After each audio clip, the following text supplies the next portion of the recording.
Hello అండి. ఈ వీడియోలో love story in the 1970s next part చూద్దాం. ప్రీవియస్ పార్ట్స్ ఒక ప్లేలిస్ట్ లింక్ ఈ వీడియో డిస్క్రిప్షన్‌లో ప్రొవైడ్ చేశాను. ఫస్ట్ ఆ వీడియోస్ చూసి ఇది ఫాలో అవ్వండి. లేకపోతే కన్‌ఫ్యూజ్ అయిపోతారు. ఛానెల్‌లో ఇలాంటి వీడియోస్ వస్తూనే ఉంటాయి. సో, తప్పకుండా ఛానెల్‌ని సబ్స్క్రైబ్ చేసుకొని బెల్ ఐకాన్ ఆన్ చేసి పెట్టుకోవడం అస్సలు మర్చిపోకండి. ఎపిసోడ్ స్టార్టింగ్‌లోనే ఫెయినీ వచ్చేసి ఫ్యాక్టరీలో ఉంటుందన్నమాట. అప్పుడే మిస్ లియు తన దగ్గరకొచ్చేసి ఫెయినీ నువ్వు చాలా లక్కీ. అంతా తెలిసిపోయిందిలే నీ గురించి ఇంకా ఫ్యాంగ్ గురించి.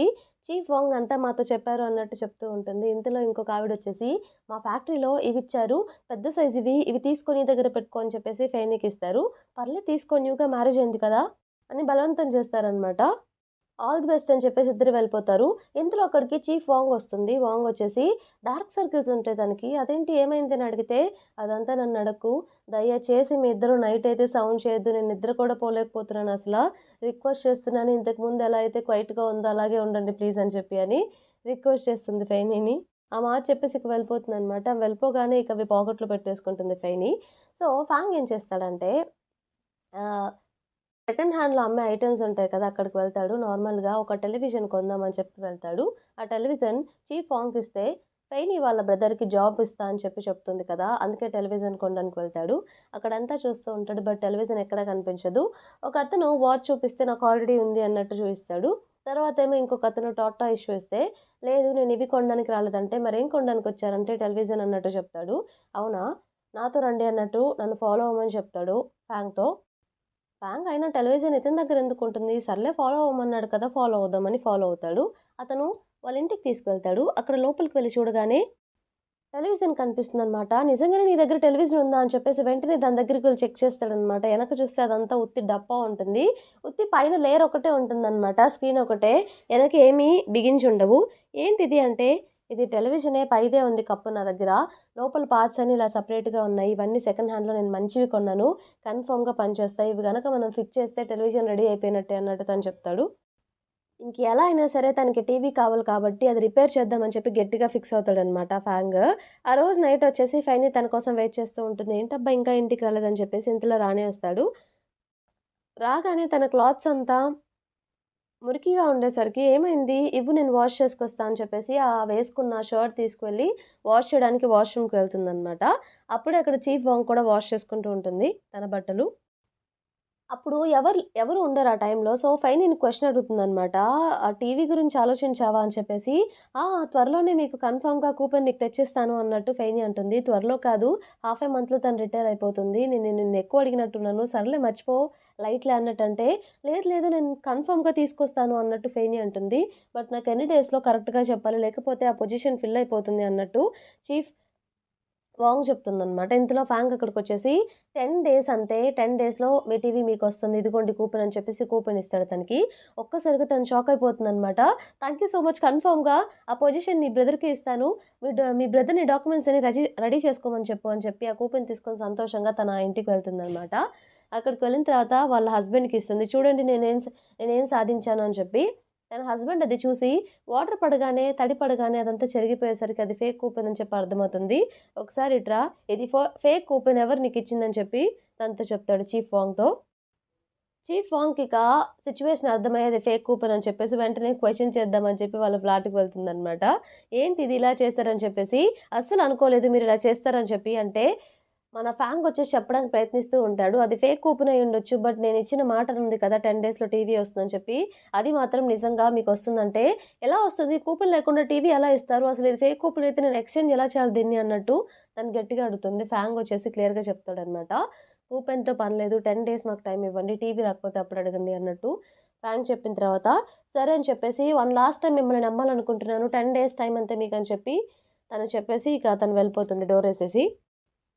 ఆమె వెళ్ళిపోగానే ఇది ఫేక్ కూపన్ నేను నిజం అనుకున్నాను అంటే, "ఏం కాదులే ఎలా అయినా సరే 10 డేస్‌లో టీవీ వస్తుంది. నువ్వేం వర్రీ కాకంటే, ఎలా వస్తుంది? నాకు చాలా కంగారుగా ఉంది. నీ సిస్టర్ ఇచ్చిన మనీతో అయితే అస్సలవ్వదు. ఇవన్నీ కలుపుకున్నా కూడా మనం 10 డేస్‌లో మనీ అయితే అరేంజ్ చేసి టీవీ కొనలేము. ఏం చేయాలో నాకు అర్థం కావట్లేదు" అని చెప్పేసి తను బాధపడుతూ ఉంటుందనమాట ఫెయినీ. ఆ రోజు నైట్ ఫైనీకసలు నిద్ర పట్టదనమాట. లైటేసుకొని కూర్చొనుంటుంది. కింద ఫ్యాన్ కూడా పడుకోడు. "ఏంటి దాని గురించి ఆలోచిస్తున్నావా?" అంటే, "ఏమో అదే గుర్తొస్తుంది" అన్నట్టు ఫైనీ అంటుంది. మ్యారేజ్ అంటే మీనింగ్ ఏంటో తెలుసా అంటే, ఫైనీ సైలెంట్‌గా ఉండేసరికి, "నీ ప్రాబ్లమ్ అయినా సరే అది నా ప్రాబ్లమ్ లాగా ఇద్దరం కలిసి సాల్వ్ చేసుకుందాం. నువ్వు ఒక్కదానివే థింక్ చేయాల్సిన అవసరం లేదు. నీతో పాటు నేను కూడా ఉన్నాను. ఎందుకంత టెన్షన్ నేను చూసుకుంటాను కదా!" అన్నట్టు ఫ్యాంగ్ అంటాడు. అప్పుడు ఫైనీ ఇక నవ్వేసి లైట్ ఆఫ్ చేసి పడుకొని నిద్రపోతుంది. నెక్స్ట్ సీన్‌లో ఫాంగ్ వాళ్ళ సిస్టర్‌ని చూస్తారనమాట. ఫాంగ్ వాళ్ళ సిస్టర్ ప్రొఫెసర్ ఊతో మాట్లాడుతూ ఉంటుంది. అదేంటంటే, తనని ప్రొఫెసర్ ఊ టీమ్‌లోకి షిఫ్ట్ చేసుకోండి. నేనక్కడే వర్క్ చేస్తా అని చెప్పి అడుగుతూ ఉంటుంది. ప్రొఫెసర్ ఊ అది పాసిబుల్ అవ్వదేమో అంటే, ఎందుకలా అంటున్నారు? నా నాలెడ్జ్ ఏంటో మీకు తెలుసు కదా! అంటే, అది కాదు ప్రాబ్లమ్. మరి నా బ్యాక్‌గ్రౌండ్ ప్రాబ్లమా అంటే, అది కూడా కాదు. బట్ ఇక్కడ చిన్న చేంజ్ ఉంది. అదేంటంటే, జియాంగ్‌షంగ్ యూనివర్సిటీతో టై అప్ అవుదాం అనుకుంటున్నాం మన project. So, most of the team members అక్కడి నుండి తీసుకుంటున్నాం. నువ్వెలాగో మ్యారేజ్ అయ్యి ఇక్కడ సెటిల్ అయ్యావు కాబట్టి నువ్వక్కడికి ట్రాన్స్‌ఫర్ అవ్వగలవా? లేదు కదా! నీ హస్బెండ్ కూడా ఇక్కడే వర్క్ చేస్తున్నాడు. మరదెలా పాసిబుల్ అవుతుంది అన్నట్టు ప్రొఫెసర్ వు అంటాడు. దానికి వెంటనే ఫాంగ్ వాళ్ళ సిస్టర్ మీకిది ప్రాబ్లమ్ అయితే మీరేం థింక్ చేయొద్దు. నేను ఎక్కడికైనా రాడానికి సిద్ధంగా ఉన్నాను. నాకు ఇది ఇంపార్టెంట్ అంతే. నేను కన్ఫర్మ్‌గా మీతో పాటొస్తాను. నేనొస్తే మీకేం ప్రాబ్లమ్ లేదు కదా! అంటే దానికి ప్రొఫెసరు ప్రాబ్లమ్ ఏం లేదు అన్నట్టు అంటాడు.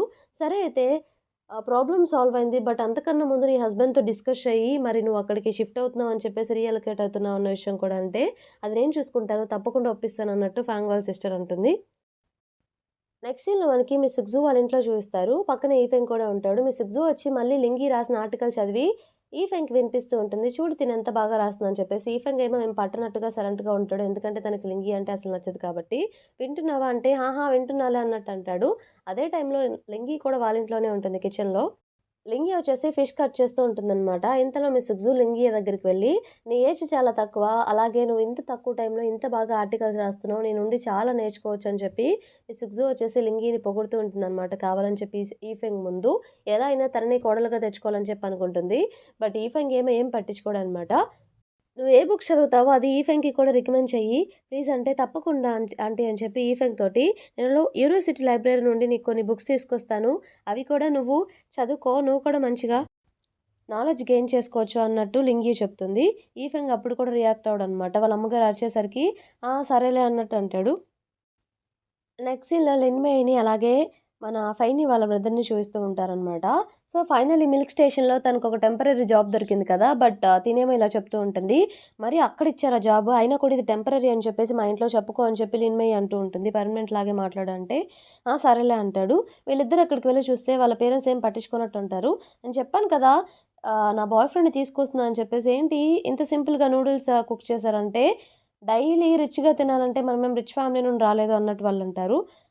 సో, ఇక ఫైని వాళ్ళ బ్రదరేమో ఆ! అవును కరెక్ట్‌గానే చెప్పారన్నట్టు వాళ్ళకి అగ్రీ చేస్తారనమాట. "మీకోసం నేను ఈ గిఫ్ట్ తీసుకొచ్చానంటే నీకు జాబ్ లేకుండా ఎందుకు అంత కష్టపడుతున్నావు? ఎందుకు అంత మనీ వేస్ట్ చేస్తున్నావు?" అంటే, "నాకు జాబ్ వచ్చిందని చెప్పగానే అప్పుడిక ఆ! కూర్చోండి, తినండి" అని చెప్పేసి మర్యాదలు చేస్తూ ఉంటారనమాట. "ఎక్కడ జాబ్ వచ్చింది?" అన్నట్టు క్వెషన్ చేస్తే, "మిల్క్ స్టేషన్‌లో" అన్నట్టంటే, "కౌస్‌ని ఫీడ్ చేయడం" అంటే, "కాదు మిల్క్ బాటిల్స్‌ని క్లీన్ చేయడం" అంటే, "అదా! అదెంత చీప్ జాబ్" అన్నట్టు వాళ్ళనుకుంటూ ఉంటారు. అయినా ఆ అమ్మాయికి మేము తీసుకురాగలిగే సంబంధంతో కంపేర్ చేస్తే ఇదసలేం లేదు. అతను వాళ్ళ బ్రదర్‌కి జాబ్ కూడా ఇప్పిస్తానన్నాడంటే, మీరేదైతే చెప్తున్నారో లిన్‌మయి దాని గురించి నాకేం చెప్పలేదు. పైగా తను ఎవరిని ప్రేమించదు, నన్నే ప్రేమిస్తుందని నాకు బాగా తెలుసు. సో, తను ఎవరిని ప్రేమించదు, నన్నే మ్యారేజ్ చేసుకుందాం అనుకుంటుంది కాబట్టి, నేను తనని బాగా చూసుకుంటాను ఏ లోటు లేకుండా అన్నట్టు చెప్పి చెప్తాడు. అప్పుడు లిన్‌మయి చాలా హ్యాపీగా ఫీల్ అవుతుందనమాట. ఫైనల్లీ కాన్ఫిడెంట్‌గా మాట్లాడుతున్నాడని చెప్పేసి ఆ మాట చెప్పి, "మీరు తినండి నేను వెళ్తున్నానని" చెప్పి తను వెళ్ళిపోతాడు. లిన్‌మయి కూడా తనని ఫాలో అవుతూ వెళ్తుందనమాట. ఏంటసలు ఒక్కసారిగా షాకయ్యాను. నువ్వలా మాట్లాడేసరికి మా పేరెంట్స్ తోటి. మొత్తానికి కాన్ఫిడెన్స్ బా వచ్చింది నీకు. ఇలానే ఉండాలి మరి. నీకెలా తెలుసు నేనెవరికీ పడిపోను అని చెప్పేసంటే, "ఏమో నాకు తెలుసు నువ్వు నన్నే ఇష్టపడుతున్నావని." "సరే ఇంకేదైనా సరే నేను నీతోటే పద మనం బయట తిందాం" అని చెప్పేసి ఇద్దరు కలిసి బయటికి వెళ్తారు.